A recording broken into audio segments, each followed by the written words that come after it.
Okay, we're good to go. Good morning again, everyone, and a very warm welcome to today's session.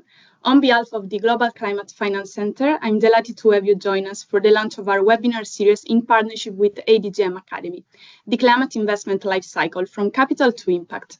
This series is part of GCFC Broader Transition Dealbook initiative and is designed to address real-world barriers that prevent capital from reaching the ground. Each episode explores a different stage of the climate investment life cycle, and today we focus on unlocking capital.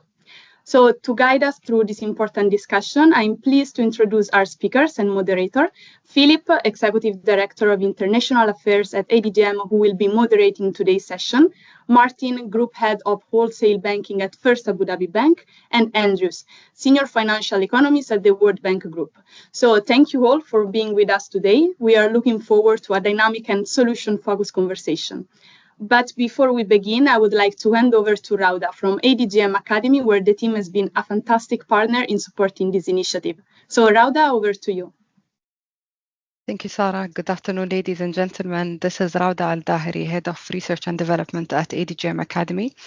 And it's my privilege to welcome you all to Unlocking Capital, Laying the Groundwork for Investable Climate Deals, the first session of our new series, the Climate Investment Life Cycle from Capital to Impact, proudly brought to you by ADGM Academy in partnership with the Global Center for Climate Finance.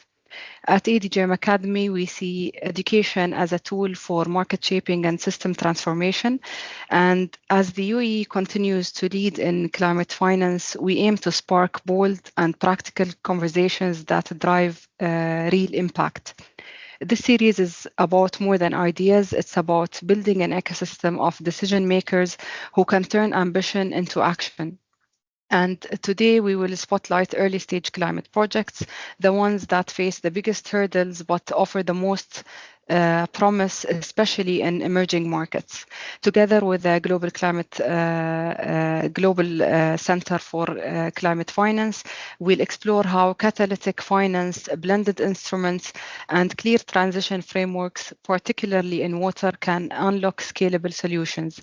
These discussions will also help shaping the finance track in the UAE's 2026 Water Conference.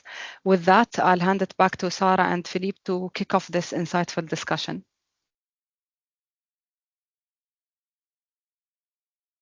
Sarah, you're on mute.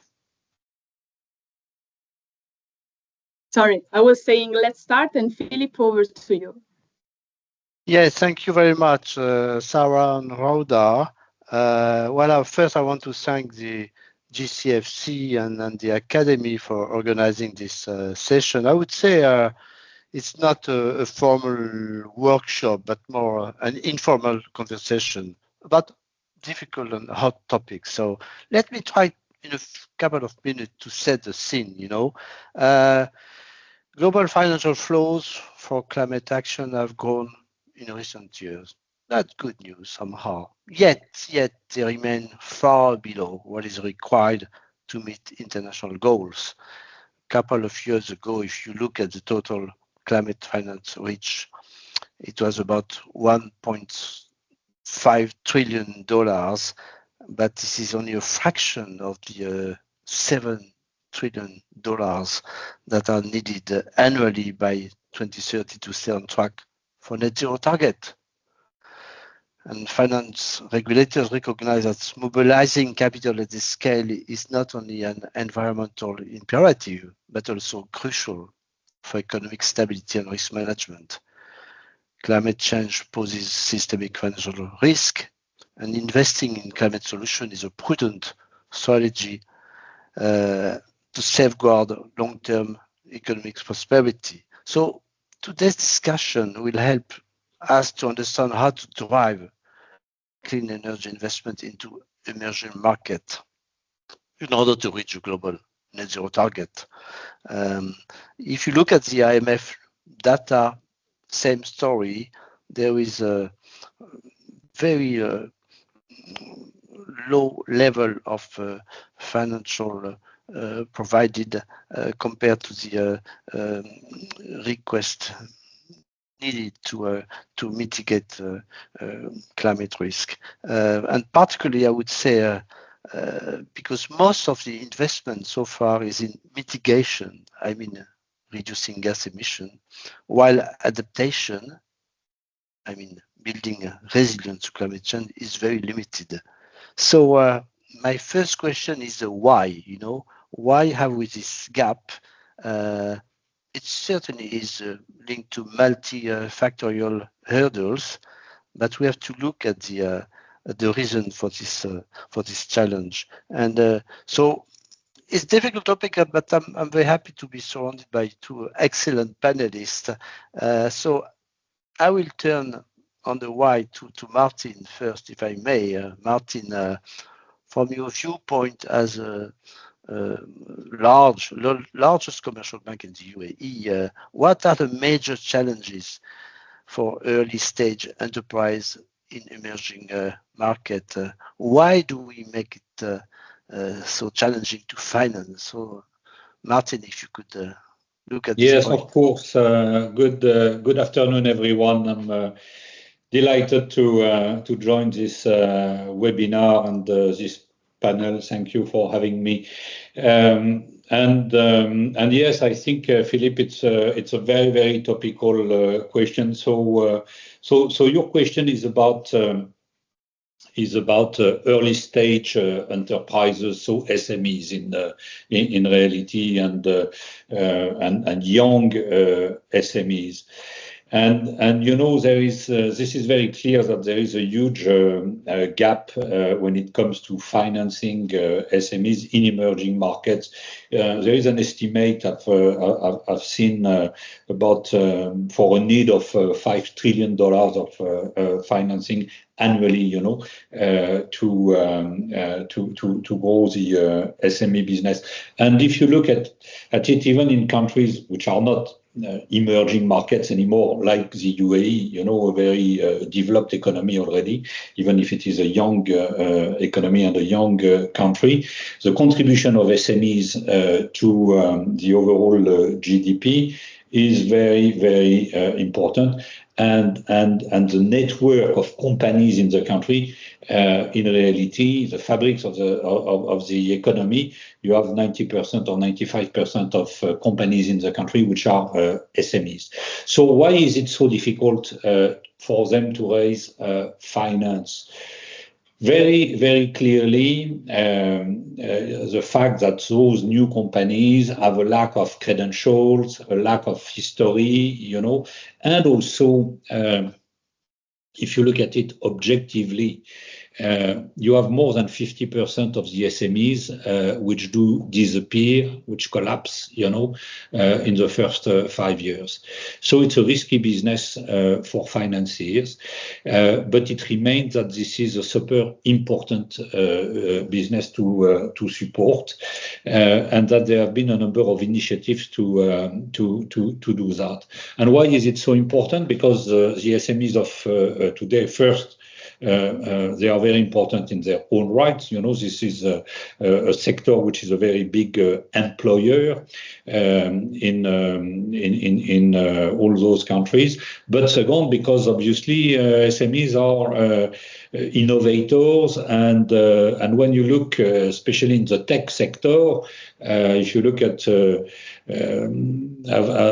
OpenAI, Google, Microsoft, etc., they were all SMEs in the last 20, 30, 40 years, at some point. So supporting their growth is critical. What can we do? We can support as lenders, and you said FAB is the largest commercial bank in the country. We supported in 24 SMEs with more than 4 billion dirhams of financing. So it's a very important business to us, and this is a business we want to continue to increase. But you need also to think about how SMEs can be supported in different ways, access to market, mentorship, capital as well. And you have a fantastic initiative which has been led by Abu Dhabi with the creation of, and the UAE by the creation of the Ralifa Fund, which is in strong partnership with Emirates Development Bank, and which is specifically supporting SMEs. You have in some countries, and I will close on that, also some capital growth funds, which have been created quite often in partnership between government and the banking sector to bring equity, patient, long-term capital to SMEs. And this is very much needed because it's not only about debt financing, this is as importantly about equity financing.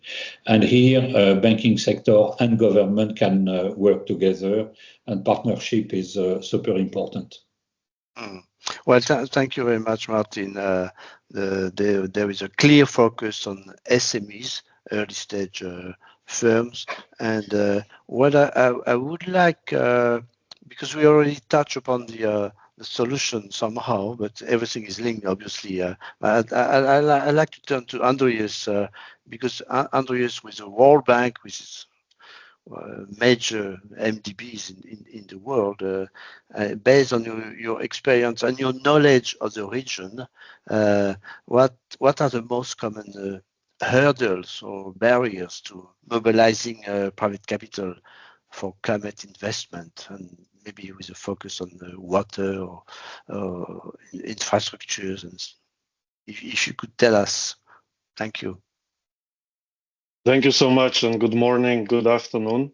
Firstly, let me say it's quite impressive to see this many climate finance stakeholders mobilized and without a single guarantee or concessional dollar involved. So I'm quite sure that this webinar series will really become something big.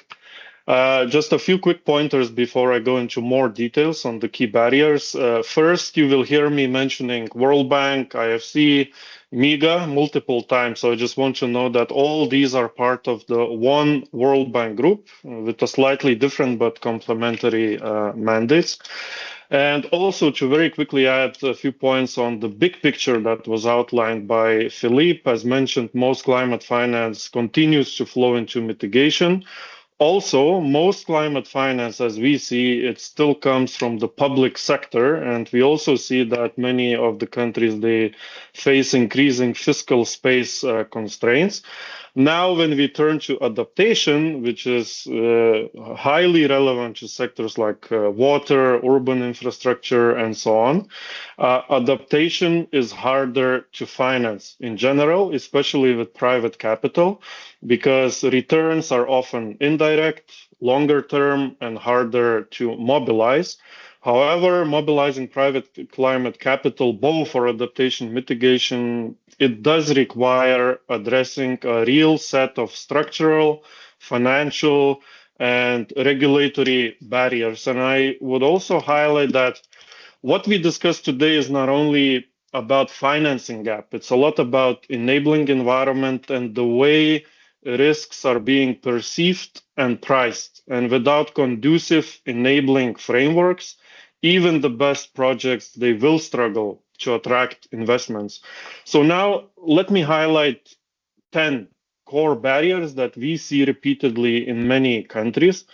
And I would say, and I would like you to have this as one of your takeaways, that these barriers, I would say, there are the silent deal breakers. They make or break investor confidence before a project even starts. So now let me walk you through quickly through these 10. It is not exhaustive list, but I think it will give you a sense on the most important hurdles. First, absence of sustainable or green finance taxonomies, because without clear national definitions of green or climate-aligned investment, investors face uncertainty. Misalignment with international standards also compounds this challenge. Second, fragmented legal frameworks. Many countries, as we see, they still lack coherent laws on, for example, PPPs, procurement, tariffs, or land management. All of this makes it difficult to structure long-term private sector compatible projects. Third, unreformed utility governance and tariffs. Utilities, especially in water and energy sectors, they often operate at a loss due to poorly targeted national subsidies, weak cost recovery, and also inadequate billing. And all this leaves them uncreditworthy. The fourth point is on the weak contract enforcement. Investors in this area, they need confidence that agreements will be upheld across political cycles. Weak legal redress leads to withdrawal or high risk premiums required by private investors in climate sensitive projects. The fifth thing is the gaps in public sector planning and institutional capacity. What we see is that climate priorities, they're often not reflected in national investment pipelines or budget frameworks. And at the same time, water, energy sector agencies and SOEs, they frequently lack financial health, autonomy, or governance track record to structure bankable projects or PPPs. The sixth thing is, in many countries, policies and regulations that send clear market signals to private sector are still missing. And these include, for example, water efficiency, energy efficiency standards, even climate smart or green building codes. And without such signals, even commercially viable solutions, they often fail to attract private capital. The seventh point is on the currency risk. Investors often they are reluctant to accept long-term local currency payments when capital on their side is sourced in foreign exchange, especially for capex-heavy projects that require a lot of imported inputs. The eighth point, in some countries, there is strong opposition to private involvement in essential services like energy, also water sector, which increases also perceived political and regulatory risk by investors. The ninth point is technology risks. New technologies, particularly in clean energy and water, they carry long-term uncertainties that can deter investment, especially when deployment still lack proven track record. And the last, but really not the least, is underdeveloped financial sector enabling environment for green finance. And here I would really like to highlight a few things. So many countries in emerging and developing economies, they are still working to expand domestic capital markets and access to international capital markets. But at the same time, many of these countries, they have sizable banking sector.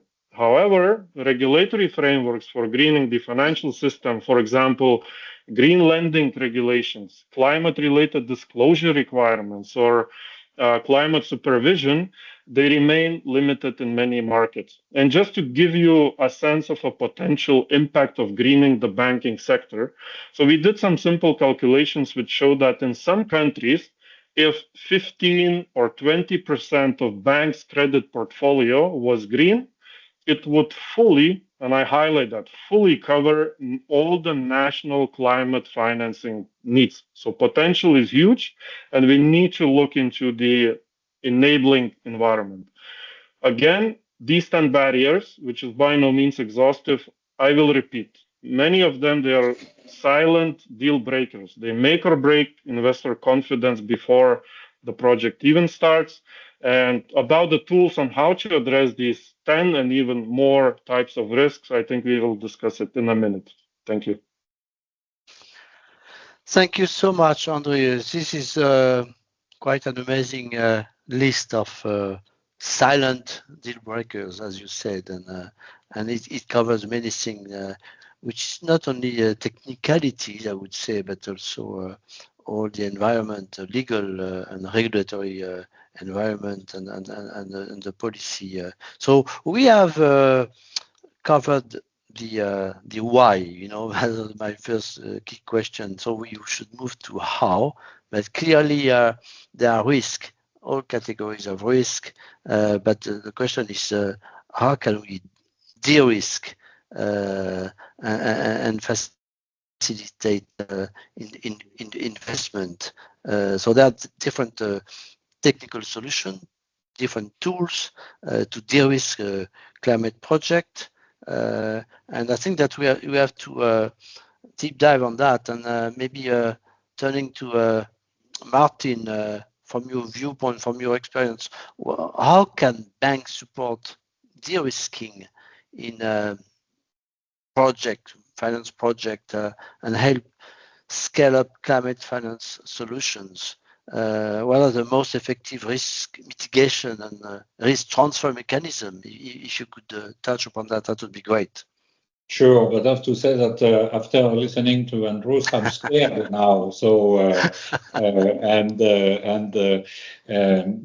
this is very good and very useful because it shows the complexity, you know, and the diversity of the risks financiers are exposed to when it comes to climate transition finance.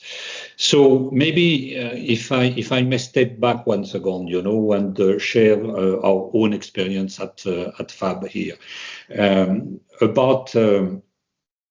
About 4 years ago now, we took a big commitment, which was to join the Net Zero Banking Alliance, which is the UN organization for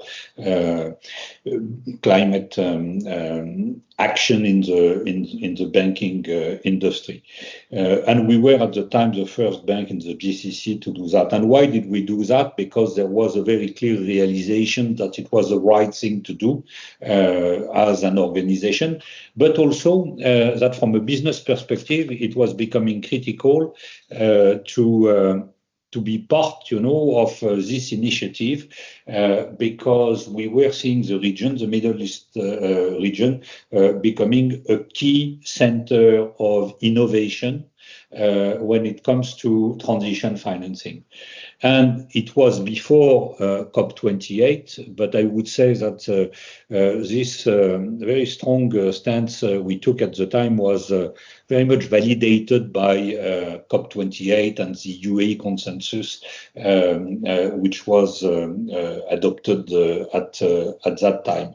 So and then on the occasion of COP28, we committed to underwrite 50% of the commitment taken by the UAE banking sector to climate finance and sustainable finance, and the UAE banking industry committed to extend 1 trillion dirhams, so about $500 billion of $300 billion of sustainable financing by 2030. And FAB committed to underwrite 50% of that, so 500 billion dirhams. And we are very well placed to deliver on that commitment. We have delivered already about 50% of that. So there is a very clear commitment from the banking industry to do that, despite all the risks which have been so eloquently highlighted by Andrews. So how do we do that? How do we mitigate those risks? Some are easier to mitigate than others. And I would say there is, when it comes to the assessment of the risk, you know, from a banking perspective, we will look at a combination of factors, you know, which will make ourselves comfortable from a risk perspective. So who are the key sponsors in the transaction? I always start with that, you know.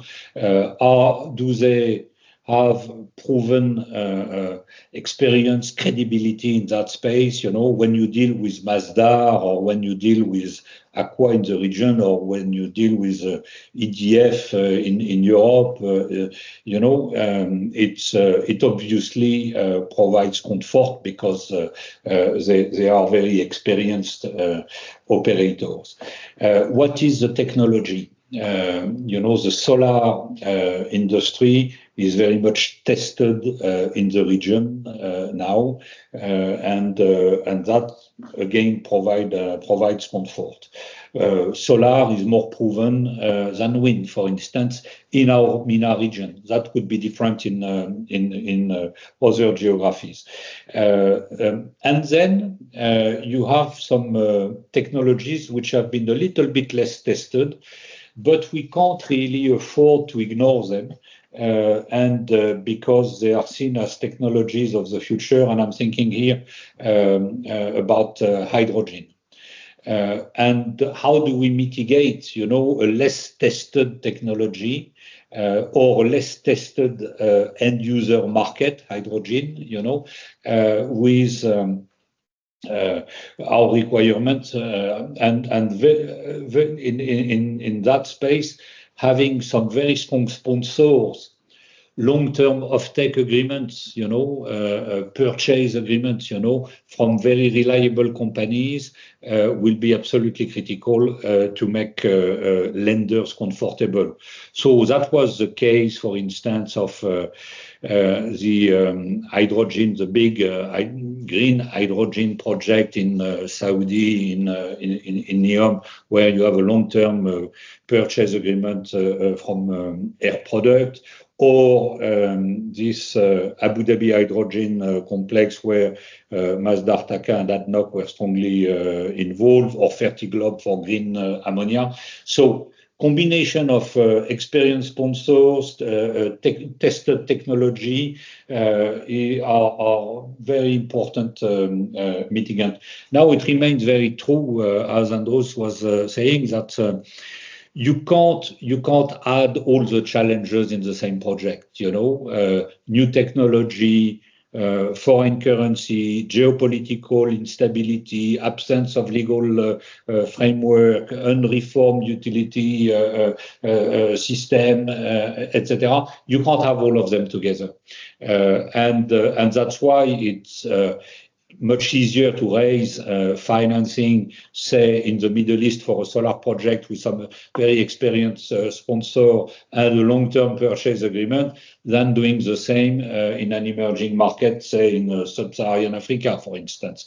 And that's where also we need to work together with MDBs, because in some situations, they will be able to provide support to a project and make us comfortable also, because they will have creditor privilege, and they will be able to bring some things that private lenders are not always able to provide. Thank you, Martin. It is clear that it's a case-by-case analysis somehow. Usually you don't have all the risk in the same project, so you have to look at the most important one. And I note the role of the co-investors or sponsors, which is quite significant. And, so this is the how, but maybe Andreas, you could share with us what your view on the most effective tools to or approach to reduce, to de-risk climate investment and better attract private finance. Because you listed so many risks and deal breakers. So how do you de-risk? Absolutely. And I really liked what Martin just mentioned. He said we need to find a way to work together. And this is really needed because the topic and challenge we discussed today, it has quite high complexity, both on risk side and opportunity side. So the following is my key message. You can still listen to what I will say afterwards, but I will just highlight the main takeaway. So I think we have the tools, and the main question is how well we combine and deploy them together. MDBs, commercial banks, governments, other private investors. And this comes to both upstream at the system level and downstream at the project level. And main message is de-risking doesn't make a bad project bankable. it makes a good project investable. And these de-risking tools, they do not replace and cannot replace good project fundamentals, as Martin also highlighted a few times. But de-risking tools, they can help manage residual risks that often block private capital from flowing into that project. So at the policy and system level, all those 10 things that I mentioned as risks, I mean, it is quite straightforward to indicate the solution. For example, countries should develop clear, internationally aligned green or sustainable taxonomies, also to attract private capital to water, especially in energy sectors. Reforms are needed to utility governance and tariff reforms to improve financial sustainability. Legal frameworks for PPPs should be improved in many cases. Also integrating climate priorities into national planning, budget processes, also central banks, financial regulators, they play a really crucial role, especially in unlocking banking sector green financing. And we are currently helping many countries around the world to develop, for example, green loan framework, which gives the full clarity to commercial banks on what can be considered a green loan, how typically the design looks like, what should be done on impact assessment, risk management, and so on. So these reforms, they help unlock the supply side of climate finance, particularly through domestic banking systems and institutional investors. Also, going back to what Martin mentioned in the first intervention, is how you increase the demand on MSME side, on large company side, and even on the government side. So providing regulatory signals to increase demand for climate smart and resilient solutions in the private sector is also really critical. So that's on the upstream. Now, when it comes to project level de-risking, we need targeted tools. And here, for example, there is blended finance, where concessional capital from MDBs and donors typically improves risk-return profile, bring down the cost of technology to consumers, and also create demonstration effects that enable scale. And I would like to highlight this without government subsidies, which also contributes to financial sustainability in the long term.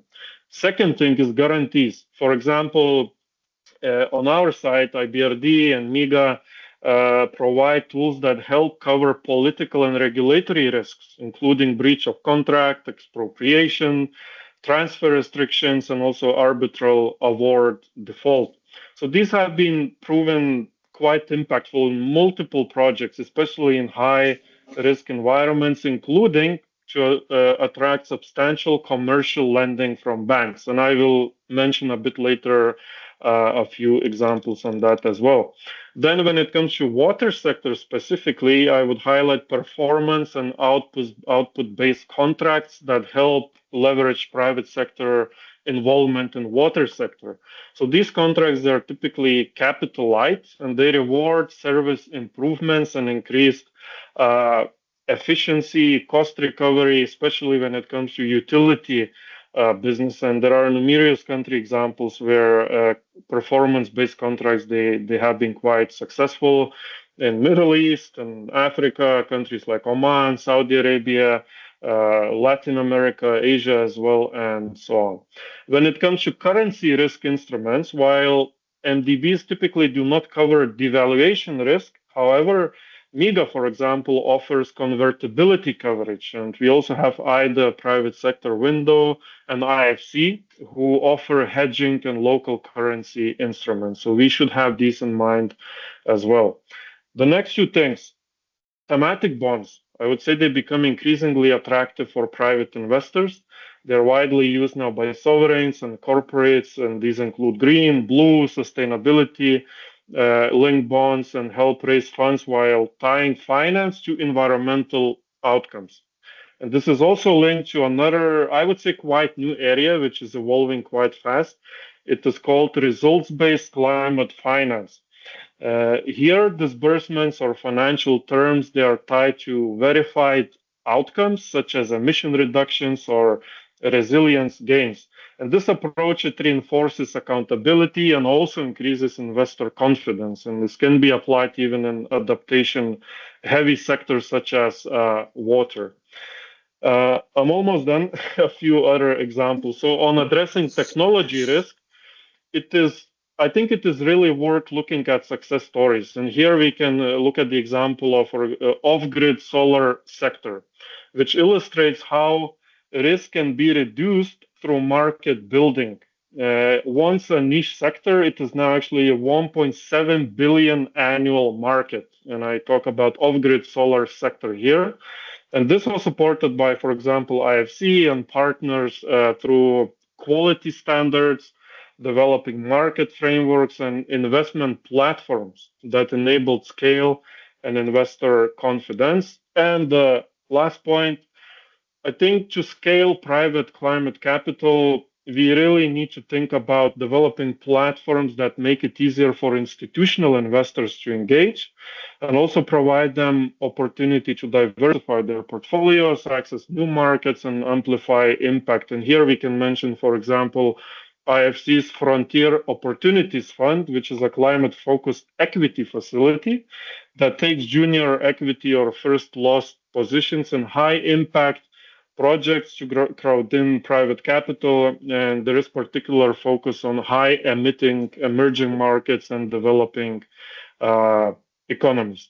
So I will end by repeating my key message. So de-risking doesn't make a bad project bankable. There really needs to be core foundations in place, and de-risking can make a good project investable. Thank you.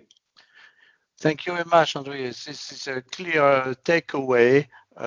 De-risking, well, there are different kind of de-risking techniques, and you covered many of them, and the MDBs can, well, including MIGA or the other MDBs. We know the other MDBs like EBRD, and so they can provide some kind of tool to help de-risking, and this is quite a strong point. But it doesn't make a bad project becoming a bankable project. That's clear. That's true. So I see time flying, though I'm going to play my role of regulator, So I'm supposed to not simply moderate, but regulate the time. So I will ask both of you one use case, quite significant, that you want to show. Maybe starting with Martin. What would be in a couple of minutes, the best example you want to show in terms of? Well, there are many. There are many. Philippe, I've mentioned. Everything we have done. Say with Masdar, to take a local, regional, and becoming now a global champion, in the solar industry, I was mentioning green hydrogen project in Saudi. There are many, but I would like, if I may, to come back once again on what Andreas was saying, which is very true and very important. De-risking doesn't make a bad project bankable. And there is another element which is very important, which is that the banking sector is there to make profit, and we have shareholders, and our shareholders have some returns expectations, and we are not for non-profit business. So two considerations from that perspective. One, we will never finance a project, even if this project is politically or socially important, if we cannot see the appropriate return. And the appropriate return, that means that this is an industry which does require long-term financing. There are some projects, which will be repaid over 20-25 years. It's very long and very challenging, for a private institution to commit capital in a profitable manner over such a long period of time. So I'm not saying it's impossible, but I'm saying it is challenging. Not impossible. We see some private equity funds, investing in long-term infrastructure projects. So that shows that the same, they are for-profit organizations. But everyone has to be mindful of that. Projects have to be bankable from a risk perspective, but also from a return perspective. And the other point is, and I will conclude on that, and I think we are sympathetic with you as a time custodian. The fact that we were talking about barriers, and it's there is something which is a little bit counterintuitive in a world where we see all governments working together, in the context of the COPs, etc., to promote green financing. And maybe I'm addressing you as a regulator, Philippe, that we have not seen much incentive coming from the regulators. In other words, when we allocate $1 of capital to a conventional fossil fuel project, we need exactly the same $1 of capital if it is a green sustainable project. So there is no regulatory encouragement to do more in the sustainable space, and I think this will be something to revisit at some point, and also coming back to the point of taxonomy. It will be critical at some point to have some global consistent taxonomy, which will create the framework and create the incentive, the regulatory incentive to do more in sustainable projects than in non-environmental and with larger carbon emitting projects. Well, point well heard. I would say, if I may, to take my regulator's hat, that at least in ADGM, we have designed a full framework to allow green and transition products to grow and enable the ecosystem to transition to a net zero target. So we've done a lot, and we started several years ago. I think that we have designed a reliable, stable, and transparent regulatory environment. And it's a major contribution to adaptation. We were talking about even taxonomy and other things. And that there is a sustainable finance working group, including all UAE regulators. I'm the privilege to chair that group. We produce high-level principle on disclosure, governance, risk management. Soon, transition planning is coming for public consultation. And that will provide some kind of good framework, good environment to support the transition. More to do, for sure, but it's progressing step by step. And I would say that to reduce the, I know what you have in mind, you have the risk-weighted asset, it's very much linked to international cooperation at the Basel Committee, and it's a bit more complicated. So, but at least as ADGM, we do quite a lot. And I would add that as a follow-up to COP28, there was the setup of Altera, which is the investment fund hosted in ADGM to finance sustainable projects with international co-investors, and they have also. I remember that recently they've been financing a project in India where they cap the return in order for the co-investor to benefit from the extra return. This is one remark, and I close the door. And but I note what you're telling us. Maybe with Andreas, I know that we are missing some time, but I think that the World Bank has been involved in the blue bonds, so maybe you can highlight this in order to show one interesting case, because it's linked to water, and water is a hot topic currently. Thank you so much. So since Philippe is strongly enforcing his time regulator role, I actually had 5 or 6 successful stories prepared, but just a note to all participants, feel free to reach out to organizers of this webinar. I'm more than happy to share the slides I have, the notes on these successful stories if you are interested. We discussed the Seychelles Blue Bond, which was actually the first sovereign blue bond issued, also with the support of the World Bank. But I'll make one surprise and shift gears here. I will mention one success story that covers, I would say, quite a high number of different de-risking tools involved.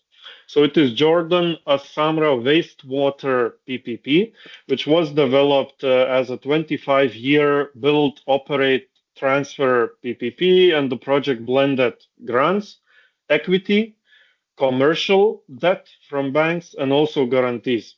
So this combination of concessional finance, private capital, and multilateral risk mitigation made this project one of the first large-scale water sector PPPs in the region to attract commercial bank financing, despite all the off-taker credit risk and the sector's limited revenue generation. So very quickly on the key layers that made this project successful. So first, the Millennium Challenge Corporation, it provided over 140 million, I think, in grants, covering a large share of both the original project and its expansion. It also backed payment guarantees by the government of Jordan, helping de-risk the public counterparts' obligations. Second, private sponsors, they invested over 45 million in equity and also implemented the project through a special purpose company. Commercial banks financed over 110 million in long-term debt for expansion phase of this project, which was frankly quite unique in Jordan and in the region at that point in terms of the scale and the commercial banks' engagement in this climate sensitive project. Then MIGA provided 13 million in political risk insurance, covering equity and performance bonds against risks such as expropriation, breach of contract, and also currency transfer restrictions. And the last point, IFC acted in this arrangement as a lead arranger for the commercial debt package, which brought credibility and helped crowd in private lenders. So you see, if you smartly and strategically combine the key de-risking tools, and if the project itself is properly structured from financial sustainability point of view, you can have real and successful stories in climate finance that we discussed today. So I'll stop here and thank you so much. Thank you, Andrew. This is a positive conclusion. After the long list of risk, we realize that there are solutions, and unfortunately, we have to close very soon. But I guess I'm not going to summarize, but I think we touch upon many dimensions. It shows the complexity of the issue. I mean, there is no single solution. It has to be analyzed step by step on a case-by-case basis. There are different aspects, technical de-risking solutions, but also the legal and regulatory environment, which is so important. Never forget as Martin said, the purpose of return, not only a bankable project, in terms of risk, but also return on assets, which is really important because there are shareholders behind. If we want to incentivize private shareholders, private capital, we need to have that in mind. So there are many aspects which are really important, and I think we could go on discussing, but we put our fingers on many aspects. So I really want to thank you both. It was very, very interesting conversation, open, transparent, and I think we all learned. So back to you, Sarah. Yeah, thank you, Philip. I want to say a huge thank you to all our speakers for such a thoughtful and insightful discussion. So we have received some great questions from the audience, but unfortunately we are out of time to take them live. So we really appreciate the engagement and hope to continue the conversation in future sessions. And as a follow-up, a brief summary of today's session will be circulated to all participants. And again, I'm sure that we would love to keep going, but as Philip said, the time flies. So that's it for today's session. And today was just the starting point, because in our next episode this September, we will move one step forward along the investment life cycle. So shifting the focus from unlocking capital to scaling capital through regional fund platforms and private equity structures that prioritize climate and water resilience. So just a reminder that for those who participate in all 3 episodes of the series, you will receive a certificate of participation by ADGM Academy. So we invite you to stay connected through our platforms. Thanks again to our great speakers, and we wait you to engage with the upcoming episode. We look forward to seeing you at episode 2. Thank you again, everyone. Thank you, everyone.